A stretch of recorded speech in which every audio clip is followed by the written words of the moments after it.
usually like a little diagram because everything's like manual, which is kind of weird. The thing which I find interesting about university is, so where is there like an area of the slab that's been noted somewhere? Like, what are these numbers equivalated to?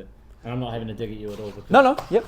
I just find it funny because I'm like, this to me just screams like messy. Like, where's the, you know, like. So they gave us like basic plans, right? So they gave like these are real basic plans, but so you're what's doing it called? the cubic meters of concrete for this slab here. For this slab, so that's just annotated to one of the descriptions. So they told us to go through the descriptions. You know, you look at that's whatever slab this is, and you just do the dimensions for the slab plus the slab thickening there and there, kind of thing. Cool. So it's I get what you're saying. It's not like annotated type thing, but I know it's all good. It's just interesting to see it from a different like perspective. So run me through these workings. Like, where does this sit with you? Like, what's the I can see main floor area here is at 9 cubic meters. Yep. Is that 9? Okay, cool. 9.09 cubes. So do they tell you to put like? Do you have like a units column, or do they tell you to put a unit next to these things? Unit up there. So okay, cool. The kind of way they taught us is description here for one thing. So like for concrete, it's what you do in a pour. So for sure. What's it called? For the slab, it's just slab thickening, no strip footing kind of thing, because those are on the blocks for this building. Yeah. But so this slab in one pour, 11 cube, 11 just for this section. So that would just be this one plus the thickening. Yeah, sweet. Okay, cool. So you've got all of these total up 11 or 10.25, and that's your small slab on top. Where is that on this one? So it's weird because it's so hard to read. Yeah. I mean, this is why, like, when I got a QS once, I was like, it was similar to this, and I was like, what the fuck is going on here? It's real scary. So I'll just show you one that I've done like for a 60 square meter dwelling. So like what I'll run you through today is like how I do a takeoff for this here, which is just a easy 10 by 6 square meter. Why can't I open that? And I'll show you the material takeoff on how I've done it. And not saying I've the world's smartest QS, but it's just this here. So literally it's just a simple like board and batten timber subfloor dwelling. So like we'll go through and work out all the materials and breakdowns on this. Super easy. And then I'll just show you how I think the cleanest way for a residential builder wants to see like all the information. Yeah, awesome. So if I was going to come back to here and go, I've just done like a takeoff here. Beautiful. This is just like my ordering list for Mitre 10. So if I make a separate thing, if I just go on the road, materials. So the way I do it, just to keep it all easy, is like I always put like items of what we're working out. So here's like foundation components, here's like the subfloor components, there's the cladding components, insulation, linings, architraves. Like I try and tell a bit of a story, and it's like whenever I'm doing this pricing, I'm always trying to think, what's the first items the builder's like ordering, and how can I just step that out in the exact like process. So you're always going to start with your foundations, then your subfloor, then you go to your cladding, your framing, roof, cladding, insulation, etc. The only reason why I haven't put frame and truss in here is that's just a direct order. So I was just like, okay, this was just me doing a takeoff to send to Mitre 10. Frame and truss is like a separate quote. But what we'll do, so like for this stuff here, I always just go, I think it's the easiest way, and you can butt in wherever you want. This isn't for a builder, this was just for me, so it's a little bit rougher. But I just put the item or like the unit in here. So this would be like my unit column. That's my quantity. So if I was going to go through and work out how many 25 by 25 posts there are, I'm just going to go through and literally, I mean, this plan's super easy, but you can just go and count all of these. If I've just got 1, 2, 3, 4, and then I've got 1, 2, 3, 4, 5, 6, 7 times 4, 28. So then I just go through and put that in. For me, I just go on my Mitre 10 trade hump. Like, but if you don't have that, you just go Mitre 10 125 by 125 posts. It'll be anchor post. Sorry. I see. So that's your SOQ kind of thing. Pretty much, bro. Yeah. Right. So in terms of takeoff, do you do net or do you factor your wastage and stuff into it as you? So I've had that conversation with heaps of people. Yeah. And I've never factored in wastage purely. And this is people will argue with me on this one for sure. But we've never had any issues on it. I've never put a wastage column in here purely because if I want to, I know for some items, for example, post, there's no real wastage on post. I just know if it's going 900 in the ground and it's going to be about, say, 4 to whatever, 100 out, I'm just going to get a 1.8 and then it's going to be an offcut. Or if they had no 1.8 post, I'd just get 3.6, but then I'd order half the quantity and then the builder can just chop it in half, and then I know instead of ordering 28, I'm only going to order 14. Right, Does that make sense? Like they would actually do it in real life. But for other items, I did a video on this the other day, cladding. So this was one that was quite interesting. So ordering cladding. Now, there's a good question back on this. When I'm ordering cladding, I go like this. This is purely just for speed. So if I was going to order vertical, this was cedar cladding, 140 strips, and that was our cladding. So I find the total length of the area I'm measuring. So I'd grab the highest point here. Yep. So I think here it was I can't remember how high it was. Say if that was 3.6 high. Yep. I'd just work off the highest point, and then I'd find the total height. So if total height 3.6, then I'd just work off this. You're right. Sorry, man. I'll grab a pen and paper so I can show you some workings. No, that'd be awesome. But yeah, I just work off because I think wastage columns are good. Yeah. I just think for the builder, I know if I include wastage columns within our allowances, I'm all good. So you see this quite a bit where they come out and they go, oh, we measure, because we've got sort of two different classes. Yeah. One for measuring net and then another one for your rates per se, which includes your wastage, your cartage and all that kind of stuff. Yeah, okay.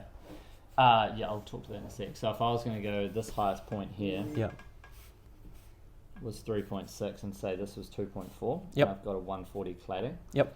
So I'd literally, it's super easy. And we've got a couple of windows in here. So we've got 2 windows. So I don't worry about trying to work out those windows. I just go 2.4 divided by 140. So there's going to be 17 long runs across here. Yep. Okay, super, super simple. And then I just times that by 3.6 and I've got 61 lineal meters. Sweet. So that's going to be everything going up that way. Yep. So that these numbers are way off. That'll be 5 meters. But I won't worry about working out this window. Say if that was 1.2 high by 2.4, 2.4 by say 4.8. I won't worry about going 2.4 divided by 140, 17 times 4.8. I won't worry about stripping those lineal meters out. Yeah. I'll just literally, I'll just factor all of that in. Now, some people say this is wrong, but I'm just I'd rather over order on this cladding and then they can send back than under order and have to order more. So I just kind of factor in the wastage and I just go highest point. So then I've got heaps of allowances here. And that, you might have a lot of allowance there, but you can just move it around to the back side. And depending what type of cladding it is as well, if it's just linear or if it's cedar, they all come in different lengths as well. So sometimes on the spec timbers, especially the hardwoods, because for decking, for example, you kind of always screw it down at shorter length. They don't usually come in 5/4s. Yep. And there's a lot more joins. So anyway, going back to this point, if that was 2.4, that would be your lineal meter for that, but that would include your wastage because we're not stripping away that and we're not stripping away that. Right, I that see. Makes sense. That does make different sense. ways, but if you wanted to go into absolute detail on this, then you could work out the lineal meters of that, the lineal meters of that. You could work out this lineal meter here, and you could measure up each of those boxes, get your total lineal meter, measure up these totals, and then you take away that whole box by 1, 2, 3, 4, and that would give you your bang on. Then you could add on a wastage. Right, Does that make sense? but if you're doing it that way, then it's factored in already. Kind of. And it's kind of... You can. There's plenty of ways to do it, and it's just that's not the best way, but that's kind of how I've always. Well, if it works, right? I've never had an issue, and I've never had anyone kick up an issue, and some people will be like, "Oh, that's not the right way to do it." So yeah.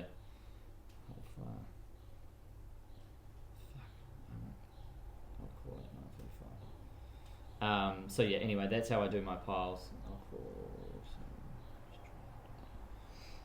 Cladding's a bit more spec anyway. So yeah. Then when it comes to so I just work out exactly what we're doing here. Like on this one, I would have put some 90mm Galv gun nails as well. Yep.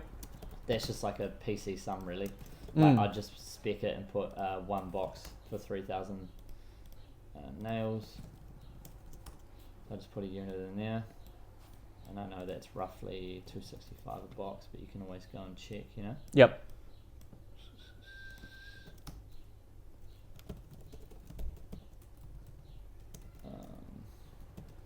Usually I log into my trade hub and it's way easier. I'm just trying to give you actuals, bro, so there's no fucking around. Is that like the power pass for Mitre 10 kind of thing? Yeah, right. bro. I'll see if I've got it logged in actually. Trade hub. Classic window.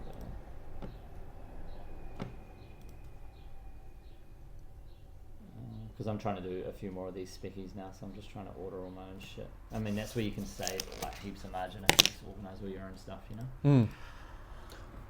Where are you doing your speckies? All Wanganui, bro. Oh, cool. Sections are cheap, man, so it's just like easy as it. So if we just go in here, but yeah, I mean, I try and order when we're doing our pricing. Also, another contingency is I try and order everything at retail price. So like, this is kind of where to say it's just different. Like if we're just doing estimating, but guys have got in-house QSs, like we're factoring 2 lots of margin. So like we're factoring in with no wastage column. We're just literally going total items and not factoring in wastage. But then we're also doing our pricing at retail, but we know the builders are going to get a trade rate anyway. Yeah, so they need to make money. Yeah, exactly. So for example, if they know they get jib for $12, we'll probably still price it at $16 a meter. Yep. And then at least they've got that $4 margin, plus we'll be putting margin on it as well. So essentially they'll have like $6. Some people will contest that and say, oh, this is fucking wrong, you're not accurate enough. But I'm like, I'd rather give the builder more negotiation room. If the client comes back and says, oh, you need a strip, like you're too expensive, well, then they know they've got like 40% of materials to strip off and make more money, and they can go through and just tweak. Like they can just go through their big items from their trade hub and go and select plywood when I usually just estimate $55 a square. They might get it for 48, and then they can go and change that line item. So like it's super easy that way. Anyway, when I do this, that's kind of how I work it out. So awesome. I always refer back to, so like if we're going to work through posts, and then I know, I want to come down to this detail and find out wherever we've got a bracket, wherever we've got a post, we've got a bracket to a bearer connection. So we've got 12k in pile fixing connections to anchor piles. So I'll literally just go through and know we've got 28 piles. Yep. But I know that when I get these connections, they come in bags of 2. So it's pretty much $35 for 2. Yep. So then I'm just going to do a ballpark. Don't know why that was there. That should be 14 at 35. So then that will be my bracket. So that comes in bags of 2, and that's pretty much just halved, and that's my price there. I'll get that cheaper. That needs to go down here.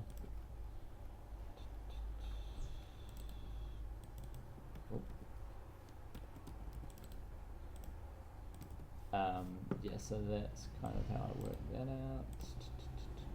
Cool. Bro, what the fuck? Oh, yeah, there we go. Okay, so when I've worked that out, those are my fixings, and then I've got gun nails, I've got posts. Concrete's a different one. Like sometimes guys will do it per truck, and this is where you might, like you have a cubic meter. Like I would just ring up and find out what work out cubic meters per post. And then I just order. We usually put a PC sum in for a truck of like say $900, and then a pump at $1,100. Yep. If it was just going to be like a morning pour, or like however long, depends on the size of the job, obviously. Yep. But for piles, it's pretty stock standard.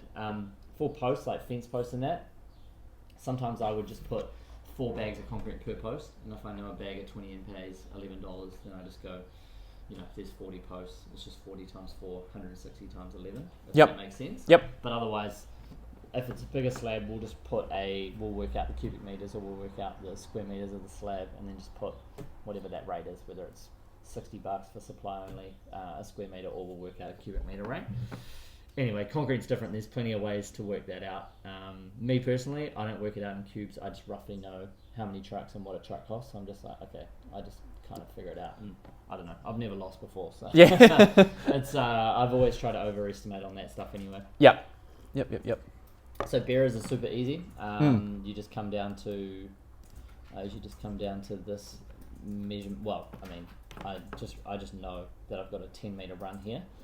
and I've got 245 by 145s. So if this is 10 meters long, I know I've got 20 meters of bearers there. Yep. Running that way, and then my joist is going to run that way. So that's going to be 2, 4, 6, 80 meters. I would just put like a 10% margin on that. Depends what like lengths. Like if you get a 5/4, I would just work out 2 5/4 runs here to run half the slab. Because if I got 2 5/4s, that's going to give me 10.8. Yep. And I know my run here is only 10, so I just go 2 10/4s, times that by 2 for here, and then times that by 2 again.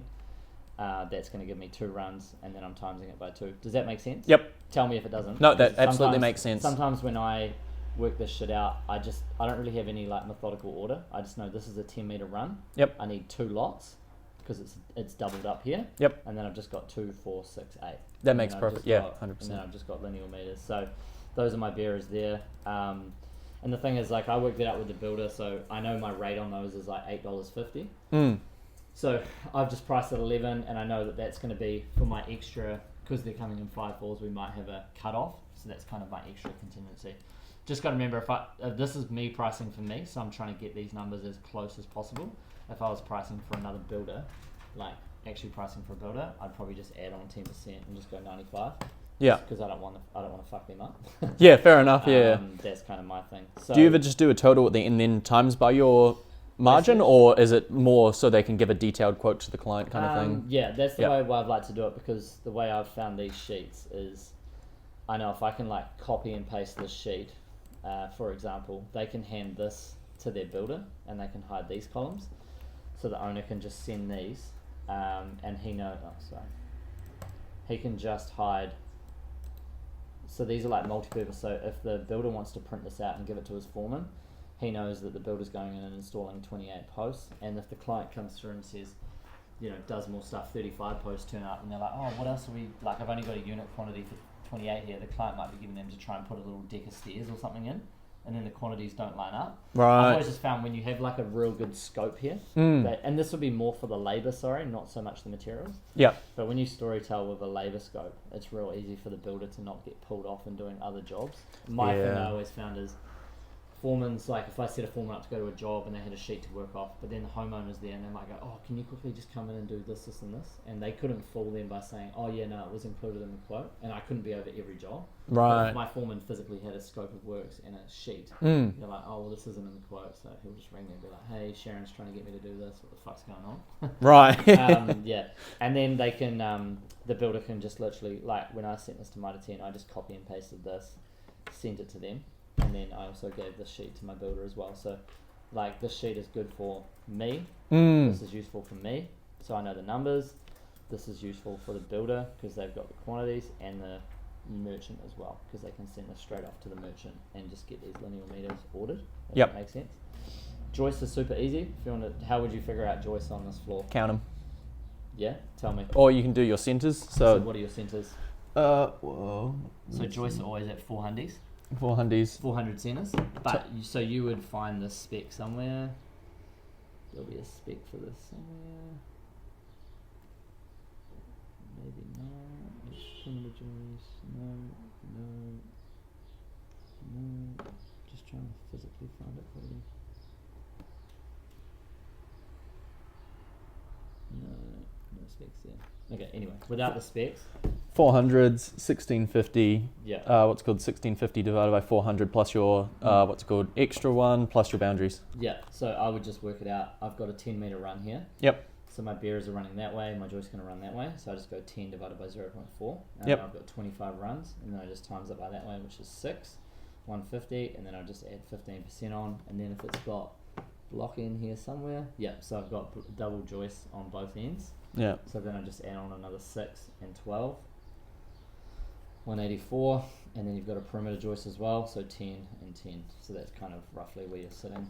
Right, it's so much quicker than doing because doing all that it takes so fucking long, doing all this way it takes so fucking long, and it's like it How do they teach you to work that out? Like, where's your workings for that? I can't even wrap my head around this. Yeah, mate. Yeah. Like, So joist would be so they tell us to break it up into different things, like so your stringer, your joist, your double joist, because they all got a different labor constant. And that is like, don't get me wrong, that is like high level estimating, doing it that way. So yeah, I mean, I'm not gonna fault that at all. Yeah. I'm just going what's builder friendly, you know. Yeah, so this would be just the regular joist. You say where you got your dimensions from, and then you just break it up into different sections that someone could look at, well, hypothetically look at the plan and go, oh, okay, that's where that dimension's from, that's where that dimension's from. Yeah. So like if you're looking at the joist plan for, what is this, subfloor, so subfloor area is this section, this little square here. You go, so I've broken it up into different sections, so like top joists here and bottom joists here, so that'd be my top and bottom. Cantilevered sections, just those little 300s. Yeah. So I would just do this in future. Like I'm not. No, because it's wrong if it's not how you do it, right? I'm not shitting on it and saying that's the wrong way. I would just do this. So I would just go joist long run, and then I'd go 140 joist, and then I'd go blocking, and then I'd go 140. And this is what. To be fair, this is what most of the boys at our company do, and then they'll go end blocking. So that would be, if it was like a longer span and they were saying block every 2 meters and come down, that's where we would put those measurements in for there. And then end blocking, that's where I would put that double in there. Does that make sense? Yep. So I'd put my 6 meters, my 12 meters, so 6, 6, 10, and 10. So that's where I'd put my 20, 32.